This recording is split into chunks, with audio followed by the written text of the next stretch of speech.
The weekend has come to an end, but things do not end there. But today we're going to keep it a bit up to a minimum of reviews. So today we're going to focus on Stardom's latest New Blood show featuring the main event, the Future of Stardom. Aya Sakura takes a shot of the title against Rina. As you all know, Rina is currently had about 11 defenses. So she's successful and also not only going 11 defenses, but also breaking her older sister's record. Now she defended someone who's been building up momentum ever since making the pin on tour. So we will see how that will play out. And then, of course, our final review is New Japan Pro Wrestling with Destruction in Kobe. So this one, of course, has most of the titles defended. We have the never open weight six-man tag team titles defended. Of course, the House of Losers were in fact blaming and complaining like little girls, demanding title shots to prove their point that Tanahashi is full of crap. Well, we'll see about that. And then, of course, we have the IWGP Junior Heavyweight title defended. As you know, Doiki makes his very second defense against someone he's familiarized, who was once a member of Just Five Guys. Now he wants to make a play for the belt. And then, of course, we have the IWGP, the global title, also the never openweight title, and then, of course, the IWGP World Heavyweight title. So we got all of that. And then, of course, we have a very small news update to keep you guys updated on what's been happening in the world of pro wrestling, such as what events the promotions are thrown out, who's booked, what matches are set, including developments that are happening in the world of pro wrestling as we speak. So, let's get ready for another episode of the Deleted Wrestle Zone.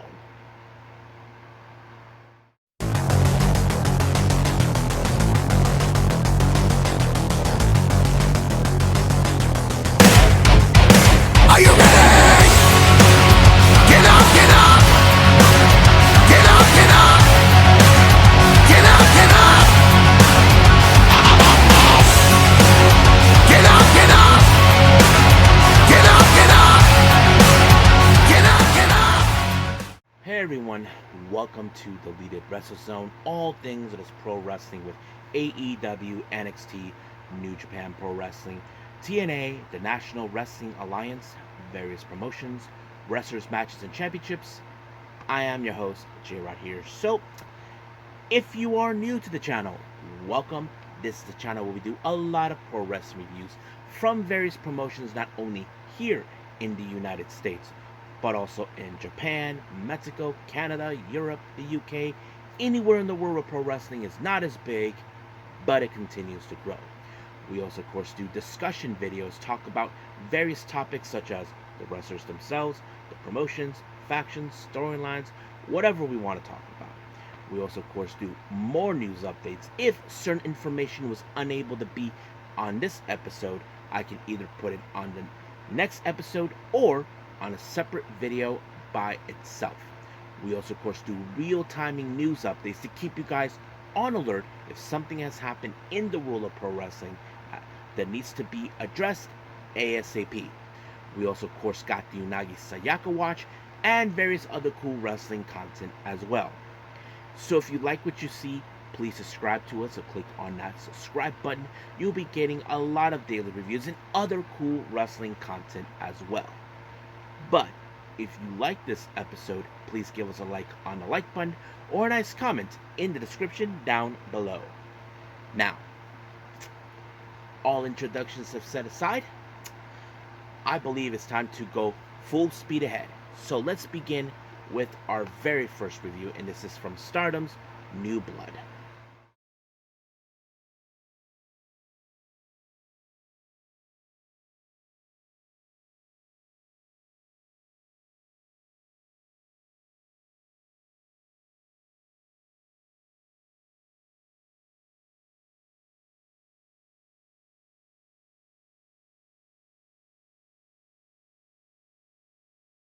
Okay, Stardom with New Blood. Now, for those who are new to the channel, you probably don't know New Blood. This is a type of event for Stardom where they showcase the younger talent, wrestlers who are either uh, below the ages of 21 and down. Some wrestlers start at the age of 15 or maybe less, and of course wrestlers who started out only with a young with less of 3 year experience. So this is more where they showcase new talent, and this is something they even invite wrestlers from other promotions themselves who are also in that same kind of experience. Those who are young, below the ages of 21, and of course the ones who are 3 years of experience. So they've been in this type of show. They also showcase championships on this matches only, like the Future of Stardom and New Blood. So basically, that's what this show is all about. If you are new to the channel, now let's get into the first match. We have Rian versus Tomoka Inaba. So of course, it's no secret about Rian. She made her debut a few months ago, and of course, recently joined EXV. She did stated that her goal is now to reach the future belt. Well, it's gonna take a while for her to get there, but she has to face against someone who has been trained well, and of course, she's been dubbed by certain people as Micah's little sister, and we're talking about Tomoka Inaba. If you probably ask me why people call her that, well, they both were trained by the same person, Taka Michinoku. Those who don't remember him, Taka Michinoku was part of Kaientai, of that faction that was involved with attempting to chop off Val Venus' penis. So that guy. So so basically, he trained both Micah and Tomoka Inaba. So I think this was a very interesting matchup where, of course, Rian has to face against someone Micah knows. But unfortunately, it did not go well because, of course, Tomoka Inaba, who has a bit more experience than her, was able to put her away with the crossface, and just like that, it was over. Our next match, we have Soy all the way from Evolutions. She just recently made her debut this year after Sunny retired as an in-ring wrestler, but now is serving as a ref. But now Soy is one of those wrestlers too who's been part of the roster. However, she faces against Sayaka Kurara. Now, as you all know, the day before she had an amazing win against Sayaka Mitani in a 6-woman tag match, which of course shocked the entire world, and she's been giving high plauses, and of course many people have given her high expectations. So you would think that this was going to be an easy match. Now, Soy is not your typical type of wrestler. She's a bit of a powerhouse type. But of course, Kurara was able to pick up the win when she pinned her, and just like that is over. But we do know one of her goals at this point for Kurara is to face Kamitani in a one-on-one match. Many of you may ask why. Simple. Kamitani was her first opponent that debuted in Stardom in December of 2023. And now that Kamitani's turned to the dark side, she's hoping that maybe she can snap her out of it. But Kamitani felt like, I am where I'm at. Now, our next match, we have the members of Hate, consistent of one half of the tag team champions, Azusa Inaba and Ruka. They take on God's Eyes, Rana Yagami, and Lady C. So basically, that plays out pretty well. Of course, you'll be noticing there'll be some tactics from Hate, as always, attempting to cheat. But however, it was Lady C who picked up the win onto Azusa, and just like that, it was over. Or in case anybody asks, Azusa Inaba is in fact Tomoka Inaba's little sister. So don't just putting it out there in case anybody asks. Our next match, we have Ichika Miyabi, who a transgender wrestler based out of PvP Tokyo, makes her first-time appearance in New Blood. She faces against Hanako. Now, of course, I don't know how much ring rust Inaba has been in. As you know, recently she has been out of action for quite some time due to her surgery, but she's back. She's been making headways, but facing against Hanako. As you know, Hanako recently, last month, went on a 1-month excursion into the US, had developed a new set of skills, and that sets it up. And of course, she does the infamous submission that was taught to her by none other than Shinsuke Nakamura. That was the deal breaker for her to pick up her next win. Now, this is not one of her biggest wins yet, but however, she is determined to reach the top, and she's currently still in the 3 years range period, so anything could happen from here on out. Our next match, this is a very emotional one for many of you. We have Miyu Amasaki versus Hina. Now, many of you may ask, why is it emotional? If you guys remember, these two ladies were once members of Queen's Quest until that whole ordeal that Natsuko Tora put out that everybody else except for Kamitani will be expelled from the group. So that kind of put it on. And of course, no one knew what Hina and Amasaki were going to do once they left. And of course, we all know what happened with Masaki. She ended up with Neo Genesis along with Azumi. Basically, that was pretty much it. And as for Hina and Lady C, they ended up with God's Eye. We know Hina was determined to face her own sister, but failed to do so. So that sets it up. So basically, this is where those matches in this one, it's heartbreaking to see two former teammates now facing each other. But this is a real question that many ask. Who will be the one to be the next to challenge, of course, Arena? We know Hina has lost before, but Lamasuki is willing to make that jump as well. But it was a pretty good match. Of course, Hina, those who don't know much, her and her sisters are in fact judo experts, so that plays out pretty well. But however, it was Amasaki with the Tenzai that allowed her to pick up the win, and of course, a promo was posted out for each of them, and of course, Amasaki is going to make the play for the future belt. But we'll get to that. Now for our main event is the Future of Stardom. Aya Sakura versus Rina. Now remember, Sakura pinned Rina in an event in Korakuen Hall not too long ago. So this led to her to get a final opportunity. Now remember, Sayaka Kurai has challenged for this belt, but no success. Now I asked myself questions about Sakura in this match and specifically. Now remember, Sayaka Kurara made her debut back in December of 2023. Sakura made her debut in March of 2023. So there's a bit of a few months of experience. But however, the only difference is this, that Sakura was out of action from June or July all the way to earlier this year. So that kind of plays out. But we know she has developed a set of skills herself. We've been seeing her applying the Triangle Lancer on many occasions. So you would think that's going to be one of the difference maker. And of course, she had Cosmic Angels by her side. But unfortunately, that didn't do any well because Rina had picked up the win and just used her latest submission move onto her. And of course, Sakura had no other choice but to tap. And of course, it's disappointing for Sakura to lose.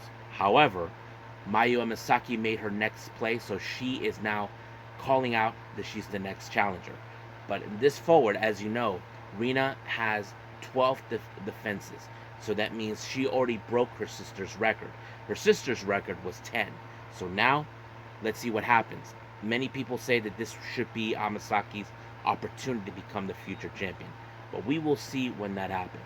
But for now, we'll leave things as it is with Stardom and move on with our next review, and that is, of course, New Japan Pro Wrestling.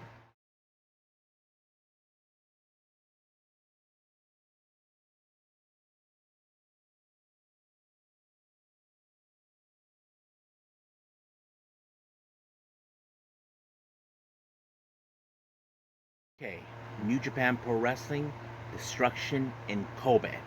So basically, we have about 5 title matches.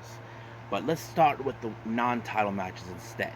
The first one, we have a 6-man tag match. We have Dragon Dia from Dragon Gate. He teams up with Ryosuke Taguchi and Shota Umino. They take on Tiger Mask, Tomoaki Hamna, and Yuji Nagata. Now, nothing too significant about this match or anything, but we do know how valuable and well liked these wrestlers are. And of course, it was Shota Umino who picked up the win with the Death Rider on Hamna, and just that's all she wrote. Now, our next match, we have LIJ consistent of Bushi, Hiromu Takahashi, and Yotsuji.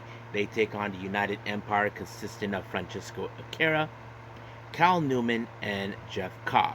So basically that sets it up right there. But however, nothing too significant of this one at all. But we do know Francisco Akira wants to have a little piece of Hiromu. As you know, Hiromu is the most well decorated juniors in New Japan. So that's why he wants to put himself on the map in hopes that maybe he gets an IWGP Junior Heavyweight title match.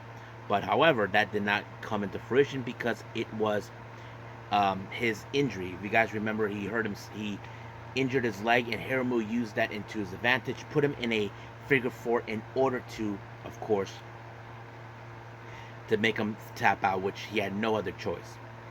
Now, our next match, we have Gabe Kidd versus Hiroki Goto. Now, this was a barking order by David Finlay to take out Goto because, as you know, um, David Finlay is facing against Yoshihashi, Hiroki Goto's tag partner.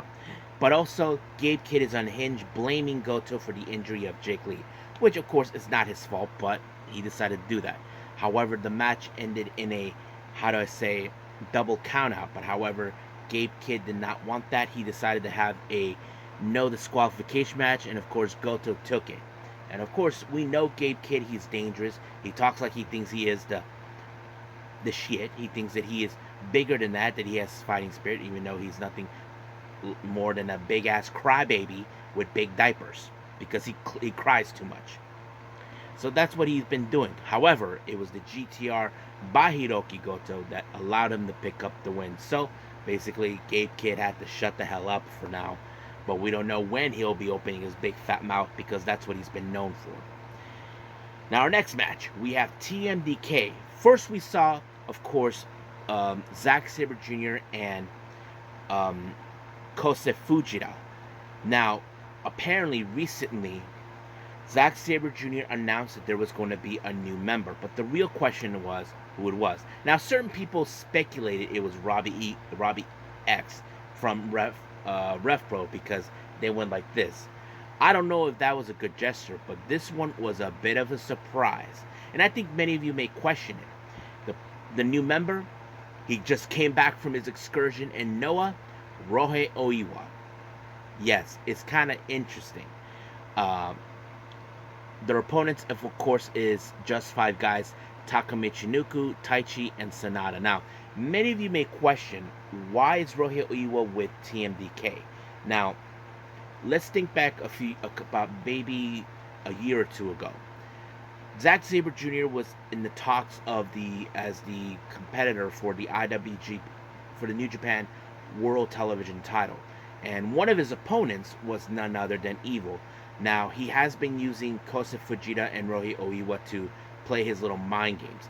One match where, of course, Dick Togo and Evil grab Kosei Fujita in hopes that, nope, sorry, that little piece of shit, he's not going to play that game with us. Well, he played again, but this time he had Rohei Oiwa to do a little distraction, while, of course, Zack Sabre Jr. deals with Evil.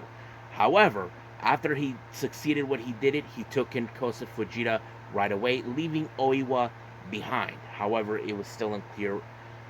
I don't know why he decided to take him in now, but it turns out that he's been, since his time in Noah, he's been training under, of course, Zack Sabre Jr.'s mentor in Noah, Ogawa, Yoshinari Ogawa. So that explains it. If you guys know that, that's one of the few things. So it makes perfect sense.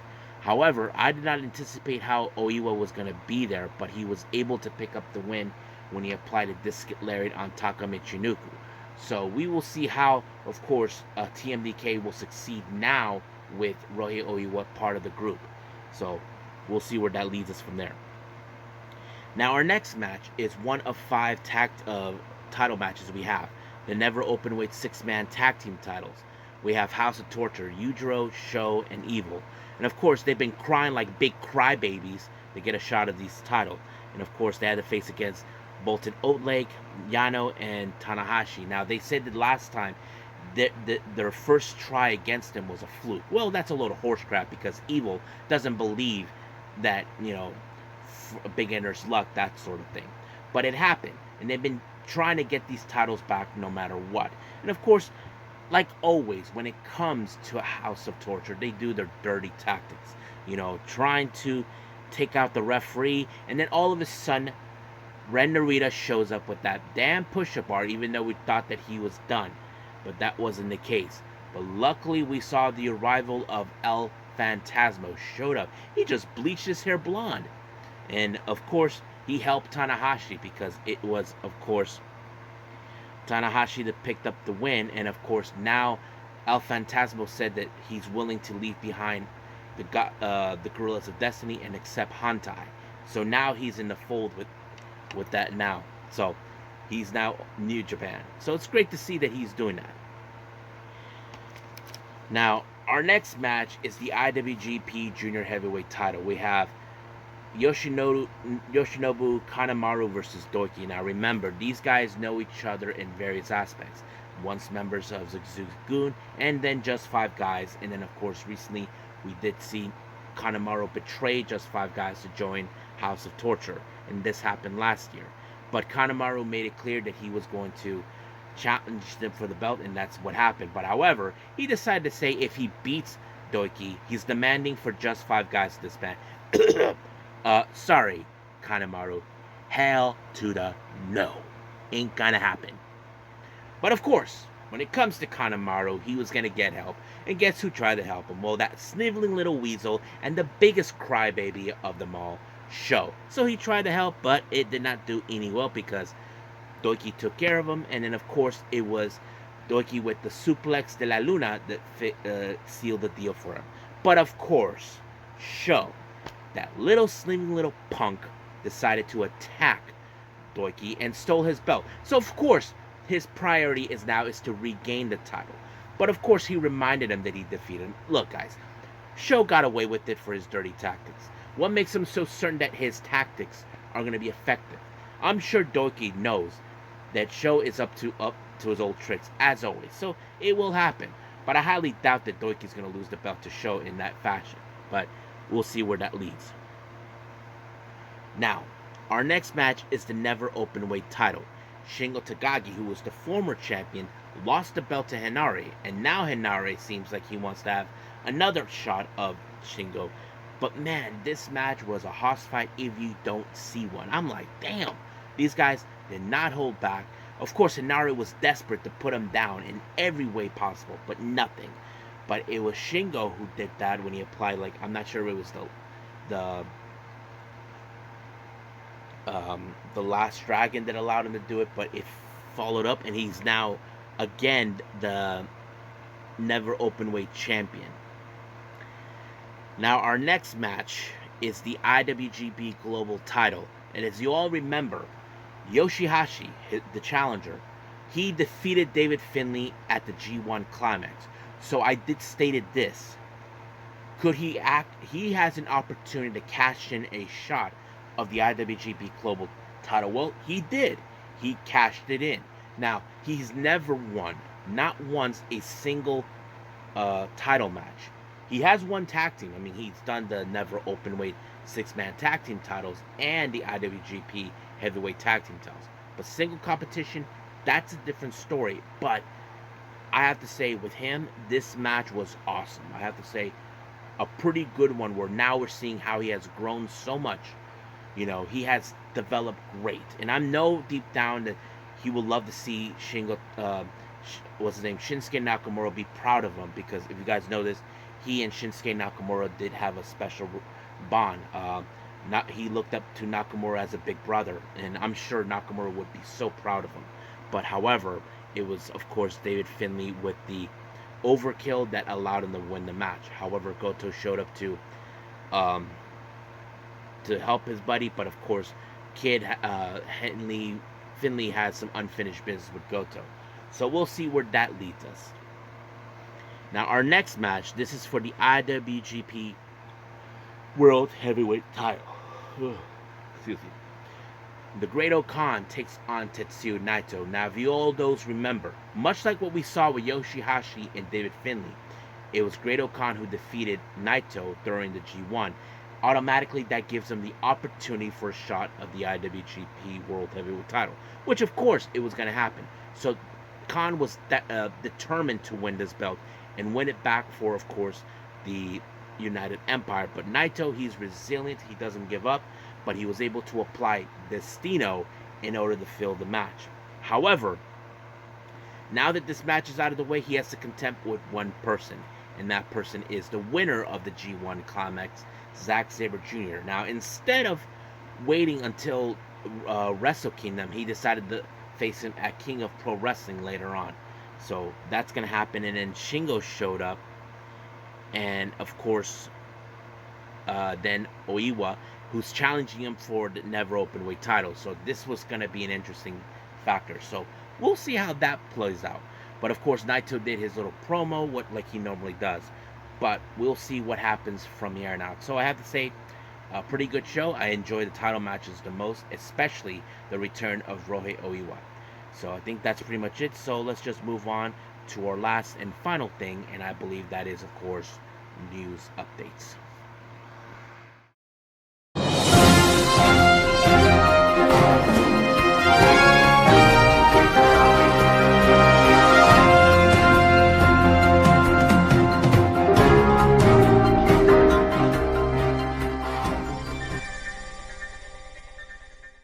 Okay, so welcome to our news updates. So let's begin with upcoming events from the promotions themselves. Now, as you know, this coming Saturday we have the upcoming Nagoya Golden Fight. The full card has already been revealed on that one, so let me pull that up for everyone. Here it is. So this is the card. We have a high-speed number one contenders battle royale. We have Saki Kashima versus Koguma versus Hina versus Yuna Mizumori, Momo Koko, and versus Rana Yagami. We do have a bit of a hold on, 1, 2, 3, a four-way tag team match.